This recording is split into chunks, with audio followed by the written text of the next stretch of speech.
Ya pemirsa, terima kasih masih bersama kami di AIS Today langsung dari AIS Center Jakarta. Pemirsa, ini ada warning juga peringatan cukup keras untuk orang tua di sana untuk mengawasi buah hatinya lagi. Betul. Karena ada 3 balita pemirsa, kakak beradik ini tewas akibat tercebur ke dalam sumur di Tapanuli Selatan, Sumatera Utara. Ketiga korban ini tenggelam saat orang tua mereka bekerja di sawah.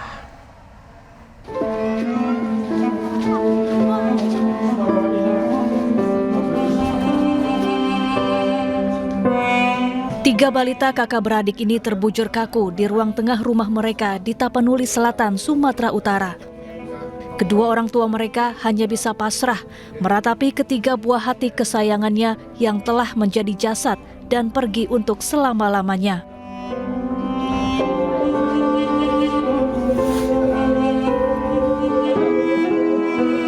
Tragis, ketiga bocah ini tercebur ke dalam sumur di tepi sawah saat sedang bermain. Sementara kedua orang tua mereka tengah bekerja di sawah. Saat orang tua mereka kembali, keduanya lantas histeris menyaksikan ketiga anak-anaknya telah tewas secara bersamaan di dalam sumur. Setelah kan posisi bapaknya yang kerja ini nyemprot, mungkin kalau waktu tahu mungkin pas habis air yang disemprotnya, itu pergi ke pondok, mungkin jaknya anaknya nggak kelihatan, mungkin posisinya ya dicari-cari lah, nggak ada petunjuk dari sumur itu, orang itu langsung ke situ. Gitu. Ketiga korban kemudian dimakamkan di dekat rumah mereka. Polisi mengimbau kepada para orang tua agar selalu mengawasi putra-putri mereka yang masih kecil dan jangan meninggalkannya tanpa penjagaan orang dewasa. Dari Tapanuli Selatan, Sumatera Utara, Indra Mulia Siagian, iNews melaporkan. Kita beralih ke informasi lainnya, pemirsa. Pergerakan tanah di Desa Pasir Munjul, Purwakarta, Jawa Barat ini masih masif dan dikhawatirkan merembet hingga ke ruas tol Cipularang yang berjarak hanya 1 km. Nah pemirsa, ini terus bergerak. Pemirsa, masih petugas BPBD juga yang melakukan pengamatan di lokasi mengkhawatirkan pergerakan tanah ini.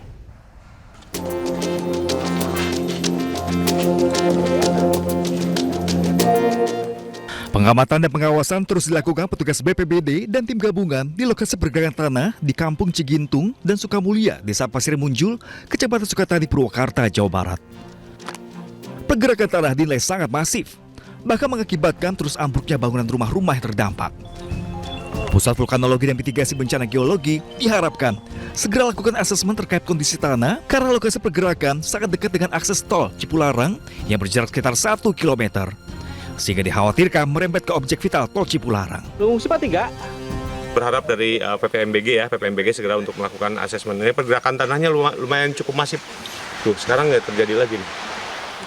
Mudah-mudahan ini karena dekat dengan fasilitas negara ya, salah satunya adalah tol ya, jembatan tol ini juga mungkin butuh perhatian khusus ya untuk penanganannya. Jadi kita takutnya nih sampai ke tol ini terus-terusan merembet ya, jadi ya, kita harus antisipasi bersama dan yang utama ke depannya rehabilitasi rekonstruksi, mudah-mudahan warga di sini karena ini udah nggak mungkin lagi dihuni nih kayaknya ya.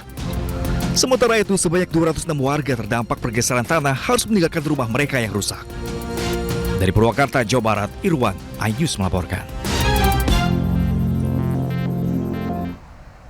Sementara itu pemirsa, ini kesehatan sejumlah pengungsi korban bencana pergerakan tanah di Desa Pasir Munjul, Purwakarta ini semakin menurun. Ya, demi mempermudah merawat para pengungsi yang sakit, pemirsa, petugas pun mengumpulkan mereka di satu lokasi.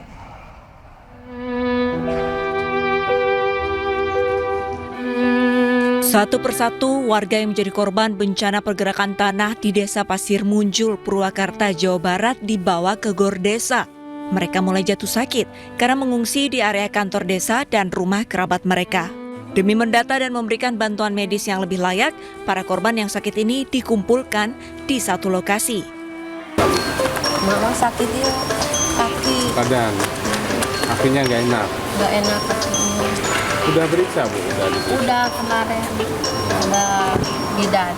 Beriksa tuh gimana Pak? Ya biar takut ada kecelakaan lah, koordinasi sama mengungsi juga dekat di sini berkumpul, takut kalau kebutuhan apa-apa misalnya kebutuhan makan, minum atau kebutuhan pakaian dan lain sebagainya kan dekatnya. Kalau udah dikumpul di sini mah di gor desa. Sebanyak 48 pengungsi telah menempati ruangan GOR di Desa Pasir Munjul, Purwakarta. Sementara pengungsi lainnya masih tersebar di sejumlah titik. Petugas juga telah menyiapkan berbagai keperluan untuk para pengungsi, seperti kebutuhan logistik dengan pendirian dapur umum. Dari Purwakarta, Jawa Barat, Irwan Saputra, iNews melaporkan.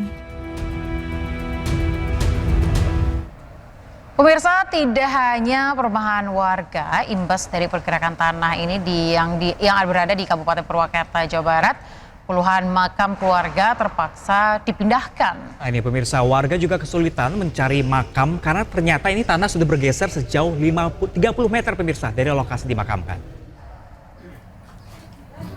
Ya pemirsa, ini warga bahu-membahu membantu proses pemindahan makam keluarga yang berada di tanah masing-masing di Kampung Cigintul, Desa Pasir Munjul, Kecamatan Sukatani, Purwakarta. Warga menggali makam untuk mengambil sisa jenazah, lalu kemudian dipindahkan ke lokasi lain yang aman dari pergerakan tanah.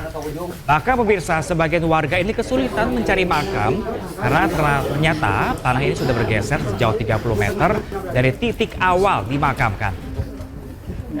Bahkan sejak Sabtu kemarin pemirsa sudah ada 26 makam dipindahkan, rencananya ada puluhan makam kembali akan dievakuasi.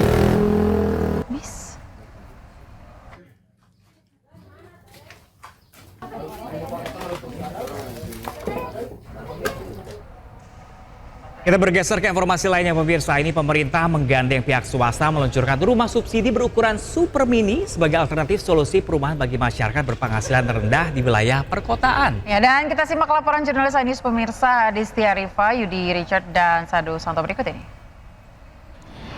Halo pemirsa, saat ini saya berada di mock-up rumah subsidi yang telah dirilis oleh Lipo Group terkait pengadaan rumah subsidi yang tengah dirancang oleh pemerintah.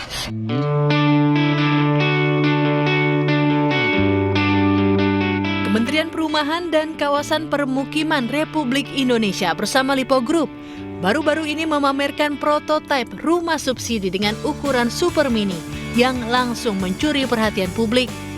Mock-up rumah subsidi ini ditampilkan di Lipo Mall Nusantara, Jakarta. Rumah subsidi ini hadir dalam dua tipe. Tipe pertama memiliki 1 kamar tidur dengan luas tanah hanya 25 meter persegi dan luas bangunan 14 meter persegi. Sementara tipe kedua memiliki 2 kamar tidur, luas tanah 26,3 meter persegi dan luas bangunan 23,4 meter persegi. Dijual dengan harga 100 juta rupiah per unit, rumah subsidi diklaim sebagai salah satu alternatif solusi perumahan bagi masyarakat berpenghasilan rendah di wilayah perkotaan. Namun sejumlah warga mengkritik keterbatasan ruang dan tata letak rumah. Tanggapan saya mungkin ini lebih untuk ke orang-orang introvert ya. Karena nggak bisa terima tetangga nih. Karena iya benar nggak bisa terima tamu. Karena ini untuk dari segi kebutuhan sih mungkin pasutri baru itu bisa untuk menempati di rumah subsidi yang baru ini ya. Tanggapanku sebenarnya memang bagus ya pemerintah itu melakukan aksi inisiatif untuk membangun rumah subsidi ya bagi yang kurang mampu. Tetapi ketika aku masuk ke dalam kok kayaknya masih ada banyak hal yang perlu dipertimbangkan lagi ya, apalagi dari ukurannya dan juga segi kenyamanannya. Rumah seperti ini rencananya akan dibangun di kawasan sekitar Bodetabek dan kota-kota besar lainnya seiring meningkatnya kebutuhan hunian di area perkotaan.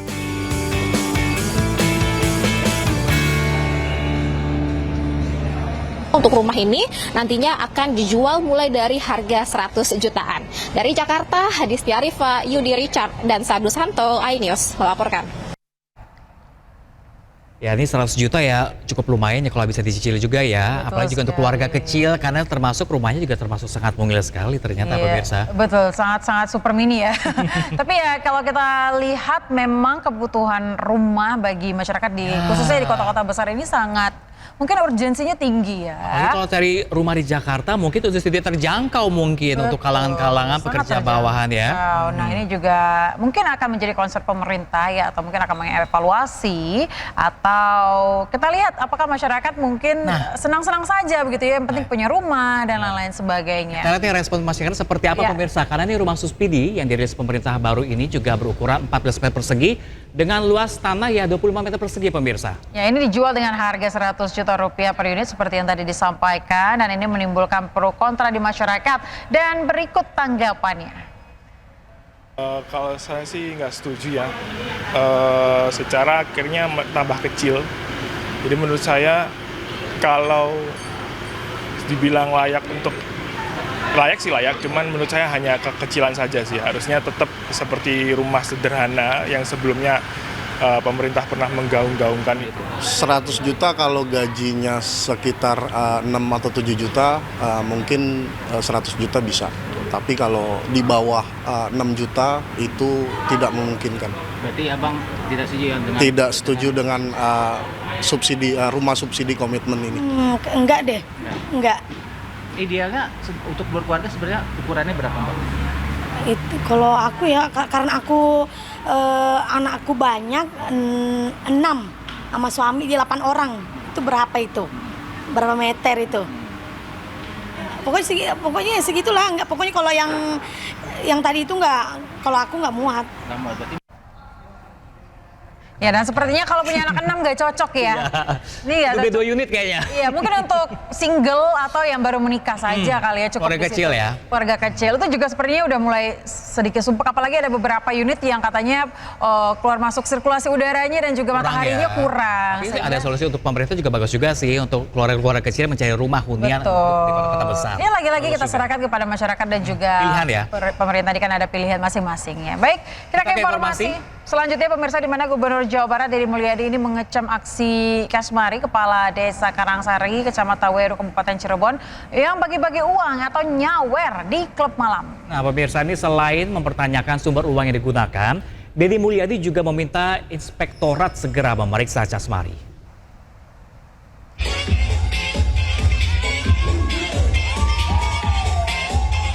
Inilah aksi Kasmari Kepala Desa Karangsari, Kecamatan Weru, Kabupaten Cirebon saat menyawerkan uang di sebuah klub malam di kawasan Kedawung. Sambil asik berjoget, Kasmari terlihat mengeluarkan sejumlah uang dari dalam dompet, kemudian dilemparkan ke arah pengunjung. Dalam sekejap, video ini pun viral di media sosial. Warganet menilai aksi Kasmari bagi-bagi uang di klub malam tidaklah pantas. Warganet juga mempertanyakan sumber dana yang ia gunakan. Kasmari justru menanggapinya dengan santai. Ia mengaku tidak mau ambil pusing. Menurutnya, ia sudah terbiasa bagi-bagi uang alias nyawer saat mengunjungi tempat hiburan malam. Masyarakat juga tahu saya dari dulu tuh ya seperti ini. Cuman ya saya juga kan nggak di masyarakat umum. Karena itu juga sesekali, nggak setiap hari. Saya juga masyarakat ya kondusif. Karena tahu dari saya sebelum jadi kubu. Saya belum jadi kubu ya memang saya pernah habis sampai 15 juta di organ.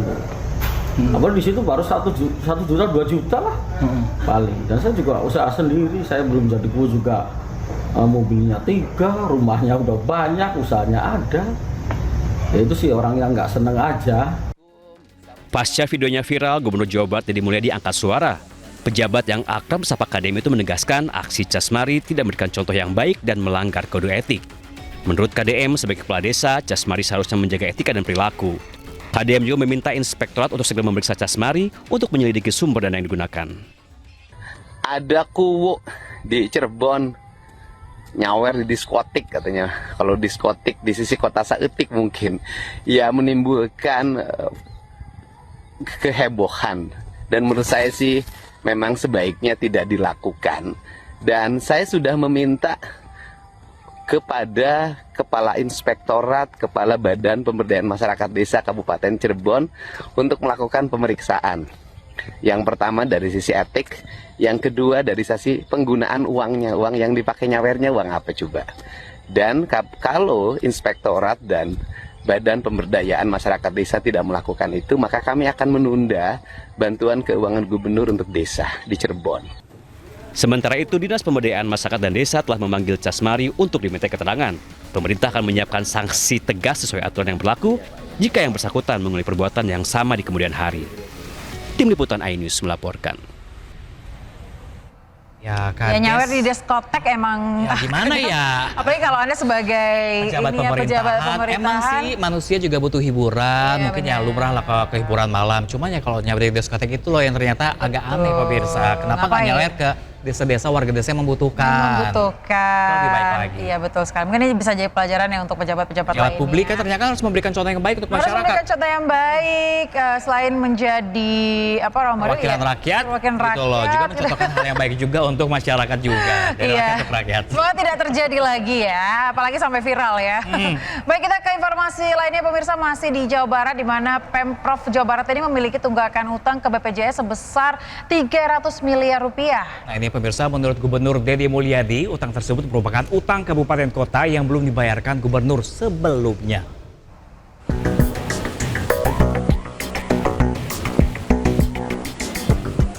Pemerintah Provinsi Jawa Barat memiliki tunggakan utang kepada BPJS Kesehatan sebesar 300 miliar rupiah.